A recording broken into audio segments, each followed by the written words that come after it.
Assalamualaikum warahmatullahi wabarakatuh. Kembali lagi bersama saya Yuda Prastio. Kali ini saya akan memaparkan mengenai materi tugas opsional Fisika Matematik 3 yang berisikan 6 materi. Apa saja 6 materi tersebut? Mari kita simak baik-baik. Yang pertama ada persamaan Euler. Persamaan Euler dinamai dari Leonhard Euler, seorang matematikawan Swiss abad ke-18 yang sangat berpengaruh dalam matematik dan fisik. Euler mengembangkan persamaan ini sebagai generalisasi dari persamaan diferensial order 2 biasa.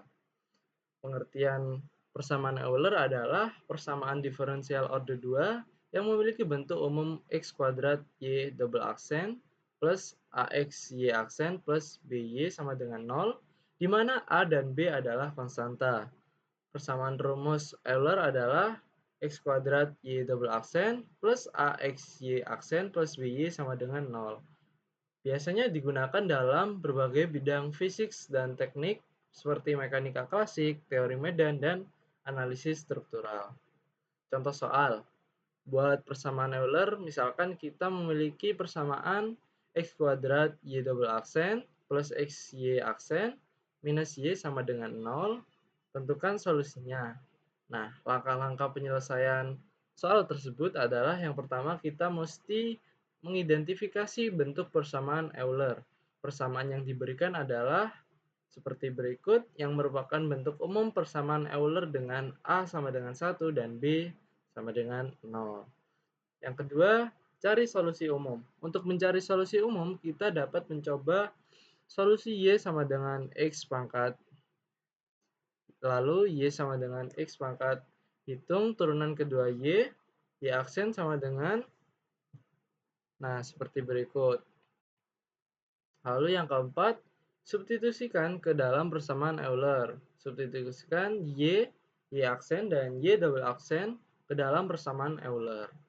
Lalu langkah kelima adalah menyederhanakan persamaan tersebut hingga didapatkan hasil seperti ini. Lalu dapatkan solusi untuk R. Dari R kuadrat sama dengan 0, kita mendapatkan R sama dengan 0. Oleh karena itu, solusi umum persamaan Euler x kuadrat y double aksen plus x y aksen min y sama dengan 0 adalah yx sama dengan c1x plus c2x min 1, di mana c1 dan c2 adalah konstanta. Lalu, kesimpulan untuk persamaan Euler sering muncul dalam berbagai aplikasi fisik dan teknik sebagai persamaan diferensial order 2 dengan koefisien non-konstan.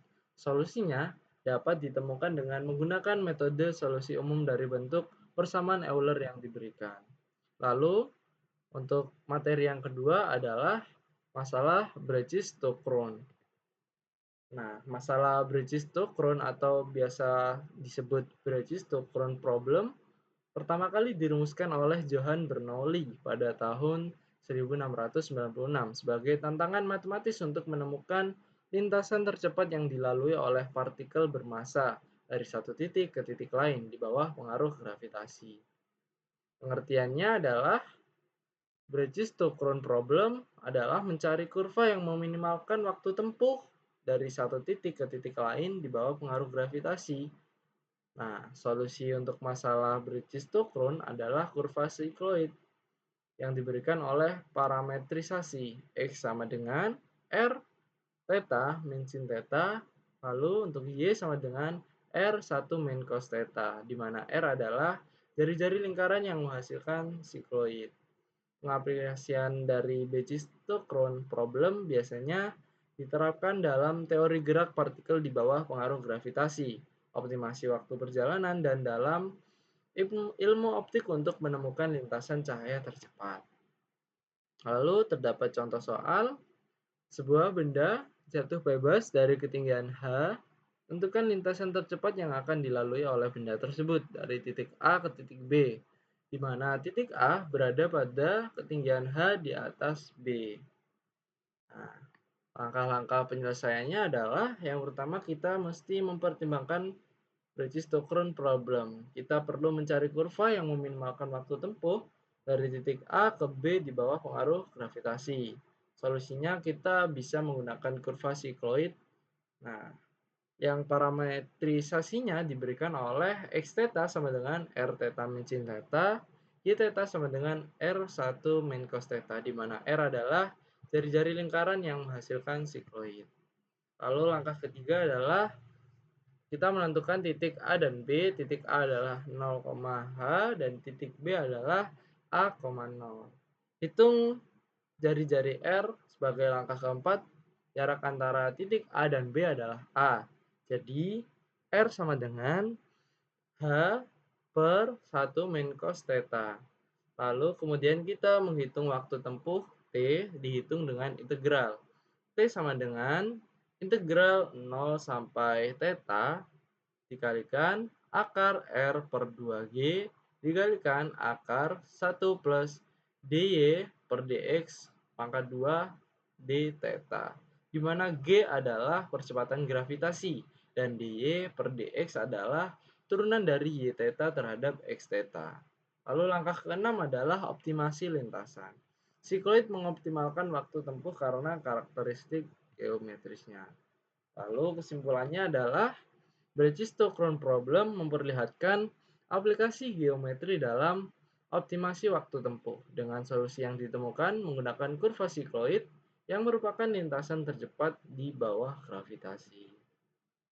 Lalu beralih ke materi yang ketiga adalah sikloid.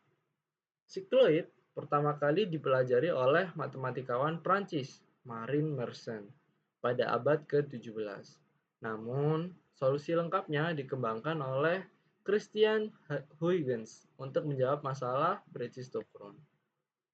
Pengertian dari sikloid sendiri adalah kurva yang dihasilkan oleh titik pada lingkaran yang bergulir tanpa tergelincir di sepanjang garis lurus. Persamaan rumusnya adalah X sama dengan R theta min sin theta, Y sama dengan R kalikan 1 min cos theta.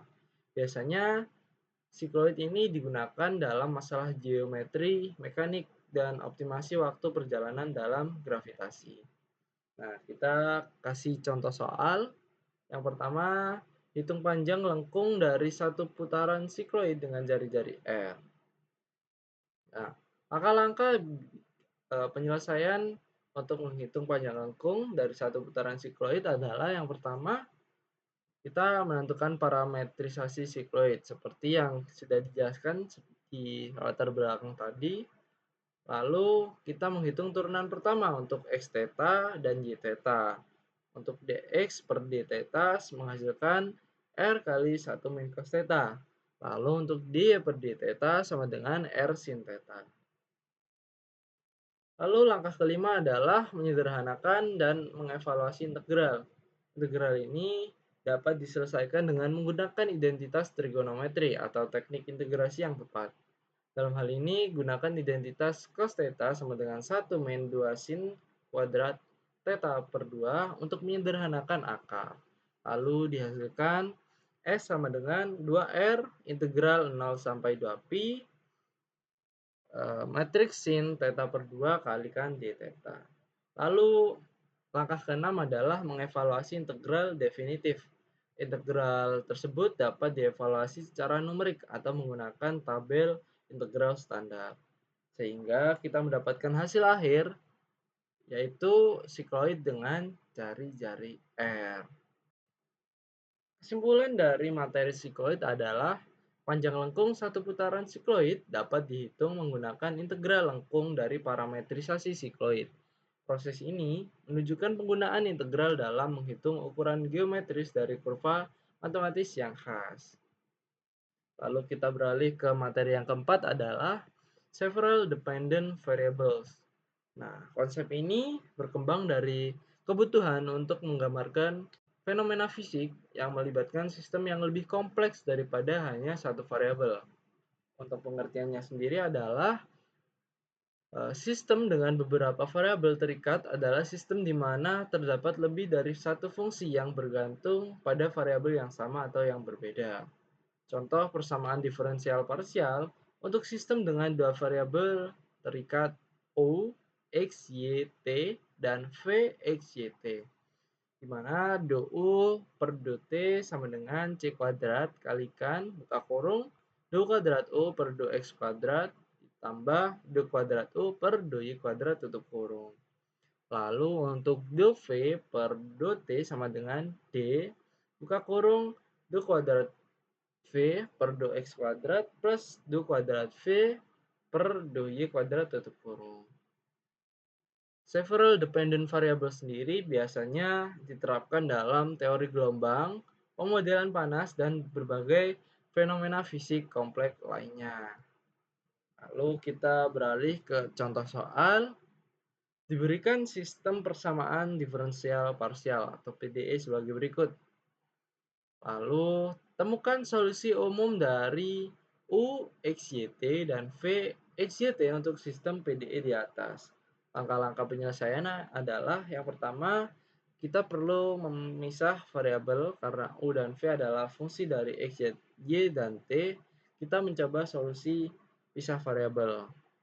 Lalu didapatkan untuk U, X, Y, T sama dengan X besar X, Y besar Y, dan T besar T. Lalu untuk V, X, Y, T didapatkan hasil sama dengan U, X, V besar Y, dan W besar T. Lalu langkah kedua adalah menerapkannya ke dalam persamaan diferensial. Untuk U, X, Y, T didapatkan hasil do kuadrat U per do Y kuadrat, yaitu X besar X, Y besar double aksen Y, dan T besar T. Lalu kita mensubstitusi ke dalam PDE pertama, sehingga dihasilkan X besar X, Y besar Y, dt besar per dt sama dengan C kuadrat X besar double aksen X, Y besar Y, T besar T, plus X besar X, Y double aksen besar Y, T besar T, lalu dibagi sehingga kita dapatkan sama dengan minus lambda. Sehingga mendapatkan sistem persamaan untuk seper C kuadrat T besar T dikalikan dt besar per dt sama dengan minus lambda. Namun untuk X besar double aksen X sama dengan minus lambda X besar X. Untuk Y besar double aksen Y sama dengan minus lambda Y besar kalikan Y. Sehingga didapatkan jawaban atau solusi umum dari sistem PDE dengan beberapa variabel terikat adalah untuk U, X, Y, T sama dengan sigma NM, A besar NM dikalikan E pangkat minus lambda NM C kuadrat T dikali sin NPX kali sin MPY. Lalu untuk VXYT sama dengan sigma N aksen M aksen dikalikan B besar N aksen M aksen dikalikan E minus lambda aksen N aksen M aksen dt. Lalu dikalikan sin N aksen Px dan dikalikan sin M aksen Py. Di mana lambda N, M, dan lambda aksen N aksen M aksen adalah nilai-nilai eigen yang diperoleh dari pemisahan variabel. Dan A, N, M, dan B, N aksen M aksen adalah konstanta-konstanta integrasi yang dapat ditentukan oleh kondisi awal dan batas yang diberikan. Lalu kesimpulan dari materi several dependent variable adalah biasanya metode ini digunakan secara efektif untuk menyelesaikan sistem PDE dengan beberapa variabel terikat, memungkinkan kita untuk mendapatkan solusi umum dalam bentuk superposisi dari mode-mode yang diperoleh dari setiap variabel terikat. Lalu kita beralih ke persamaan yang kelima atau persamaan Lagrange. Persamaan Lagrange atau biasa kita kenal Lagrange equation dinamai dari Joseph Louis Lagrange, seorang matematikawan dan fisikawan Italia Prancis pada abad ke-18. Kontribusi Louis Lagrange sangat signifikan dalam bidang mekanika klasik dan kalkulus variasi. Lagrange sendiri mengembangkan metode baru untuk merumuskan dan menyelesaikan masalah dinamika dan analisis matematis yang dikenal sebagai kalkulus variasi atau teori Lagrange. Pengertian dari Lagrange equation merujuk pada pendekatan untuk meminimalkan atau memaksimalkan fungsi atau dikenal sebagai fungsi objektif yang terkait dengan batasan-batasan tertentu. Ini digunakan dalam kalkulus variasi untuk mencari jalur atau kurva yang mengoptimalkan kondisi tertentu dalam konteks teori bidang dan fungsi. Untuk pengaplikasiannya sendiri, Lagrange equation diterapkan luas dalam berbagai disiplin ilmu, termasuk fisika matematis seperti mekanika klasik dan relativitas, ekonomi matematik, teori kontrol optimal, dan banyak lagi. Contoh penerapan utamanya termasuk hukum gerak Newton dalam mekanika, di mana persamaan Lagrange digunakan untuk merumuskan dan menyelesaikan masalah gerak partikel dan sistem mekanis. Lalu diberikan contoh soal di sini. Lagrangian L didefinisikan sebagai selisih antara energi kinetik dan energi potensial dari sistem sebagai berikut, di mana Ki koordinat umum sistem dan Ki dot I sama dengan kecepatan umum dari koordinat Ki. Lalu ada T sama dengan waktu.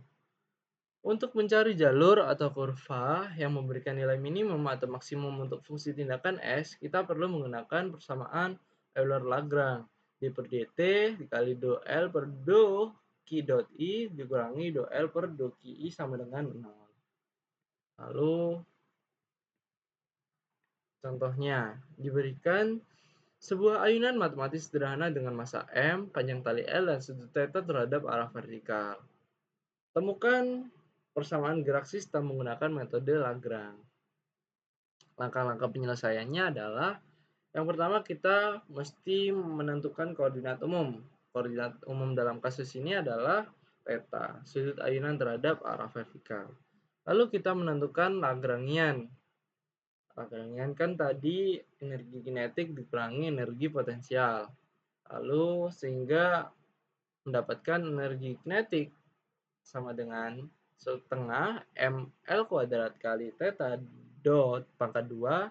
Lalu untuk energi potensialnya sendiri sama dengan minus mgl cos theta. Jadi didapatkan L theta, theta dot sama dengan setengah ml kuadrat theta dot kuadrat plus mgl cos theta. Lalu untuk langkah ketiganya, terapkan persamaan Euler-Lagrange. Gunakan persamaan Euler-Lagrange untuk mencari persamaan gerak theta t, d per dt, do L per do theta dot dikurangi do L per do theta sama dengan 0. Lalu kita perlu menghitung turunan Lagrangian terhadap theta dot, lalu menghitung turunan Lagrangian lagi terhadap theta, sehingga kita bisa mendapatkan persamaan gerak, yaitu M L kuadrat theta double dot plus MGL sin theta sama dengan 0.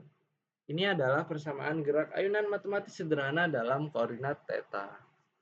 Kesimpulan dari materi Lagrange equation adalah persamaan Lagrange memberikan metode yang sangat efisien untuk merumuskan dan menyelesaikan masalah dinamika dalam berbagai konteks fisika matematik. Dengan merumuskan sistem dalam bentuk Lagrangian dan menerapkan persamaan Euler-Lagrange, kita dapat mengidentifikasi persamaan gerak sistem dengan cara yang elegan dan umum, memungkinkan kita penggunaan teknik kalkulus variasi untuk mendapatkan solusi yang lebih akurat dan berguna.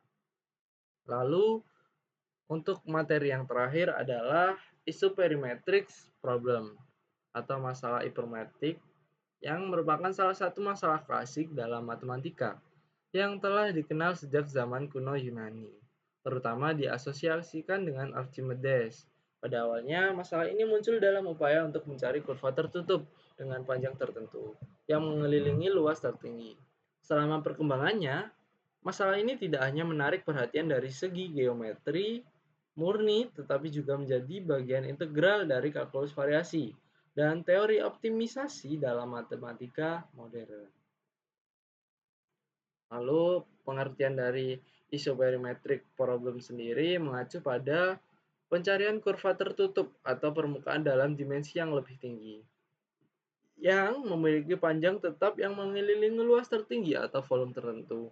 Dalam kata lain, tujuan dari masalah ini adalah untuk memaksimalkan ukuran area atau volume yang dikelilingi oleh sebuah kurva atau permukaan yang memiliki panjang atau keliling yang ditentukan.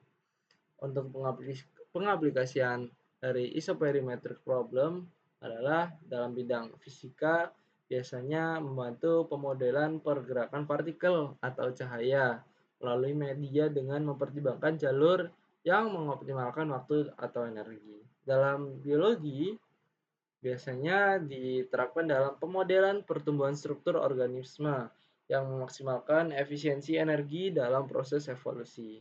Lalu dalam bidang teknik, misalnya dalam desain jembatan atau struktur, pemahaman tentang bagaimana bentuk optimal dapat meminimalkan biaya konstruksi sambil memaksimalkan kekuatan strukturalnya yang sangat penting.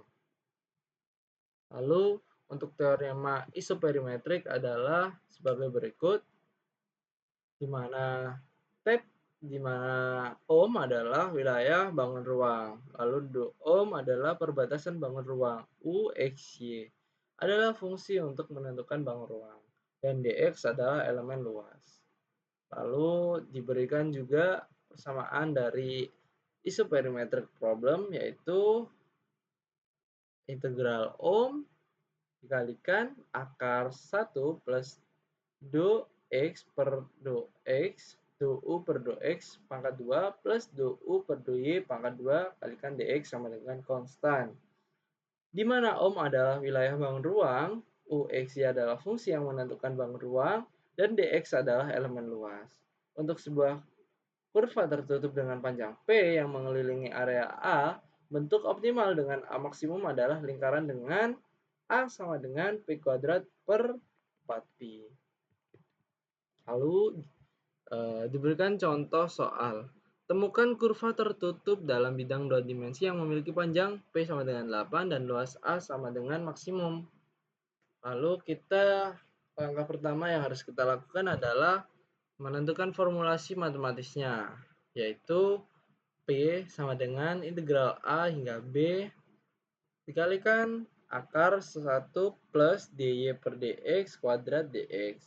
Lalu luas yang dikelilingi A adalah A sama dengan integral A sampai B fx dikalikan akar 1 plus dy per dx kuadrat dx. Sehingga bisa kita gunakan metode Lagrange yang menghasilkan lambda. Jadi fx sama dengan lambda kalikan akar 1 plus dy per dx kuadrat. Lalu langkah yang ketiga adalah penyelesaian persamaan diferensial. Misalkan kita memilih lambda sama dengan 1. Lalu kita ambil dy per dx sama dengan cos x, maka fx sama dengan sin x. Sehingga akar 1 plus cos kuadrat x sama dengan akar 2. Maka fx sama dengan akar 2 sin x. Ini memberikan kurva tertutup dengan panjang tetap P sama dengan 8 dan luas maksimum A. Panjang kurva P dihitung menggunakan integral A sampai B. Lalu untuk luas yang dikelilingi oleh kurva A dihitung menggunakan integral A sampai B fx akar 1 plus dy per dx kuadrat dx. Sehingga untuk P ditemukan 8 dan A sama dengan 4 akar 2. Jadi kurva fx sama dengan akar 2 sin x adalah solusi untuk masalah isoperimetrik dengan panjang tetap P sama dengan 8 dan luas maksimum A. Kesimpulan dari materi ini adalah isoperimetric problem tidak hanya menarik dari segi teoritis dalam matematika, tetapi juga memiliki aplikasi praktis yang luas dalam berbagai bidang ilmu pengetahuan dan teknik. Solusi untuk masalah ini dapat memberikan wawasan tentang struktur dan bentuk optimal dalam berbagai konteks, serta menjadi dasar untuk mengembangkan teknik-teknik optimisasi yang lebih canggih. Dengan demikian, pemahaman tentang masalah isoperimetrik tidak hanya memperkaya teori matematika, tetapi juga memberikan kontribusi signifikan dalam penyelesaian masalah di dunia nyata. Mungkin sekian yang bisa saya paparkan atau saya jelaskan dari keenam materi yang ada di Fisika Matematik 3. Sekian, mohon maaf apabila ada kekurangan. Wassalamualaikum warahmatullahi wabarakatuh. Sampai jumpa di next video.